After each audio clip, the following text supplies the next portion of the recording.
দাঁড়িয়ে থাকবে কোনো এক কংক্রিটের শহরের কোণে, নিঃশব্দ এক শিল্পকর্ম হয়ে। এই ভাবনার মাঝেই মণ্ডপের ভিতর দাঁড়িয়ে আছে একটি বড় বট গাছ। কিন্তু সেই গাছ তৈরি কাগজে নয়, বইয়ের পাতায়।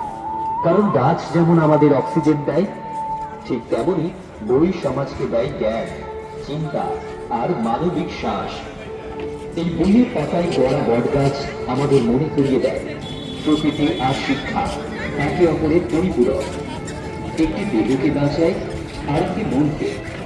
এই মিউজিয়ামের ভেতরে তাই রাখা হয়েছে বিভিন্ন ছোট ছোট ক্লাসের পাঠ্য বইয়ের ফ্রন্ট পেজ, যেন হারিয়ে যেতে বসা শৈশবের পাঠগুলো আবার চোখের সামনে ফিরে আসে।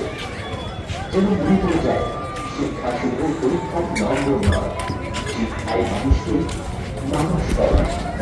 সবুজের ভবিষ্যতের দিকে এগিয়ে চলা এই শহরে আমরা প্রশ্ন ছুড়ে দিতে চাই, যদি গাছ হারিয়ে যায়, যদি বই বন্ধ হয়ে যায়, তবে আগামী প্রজন্ম কি নিয়ে বাঁচবে?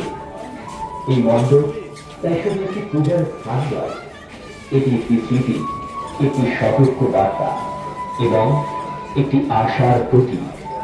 কালনা দক্ষিণ বাংলারই বারুইপাড়া সরস্বতী পুজো 2026 সকলকে স্বাগত।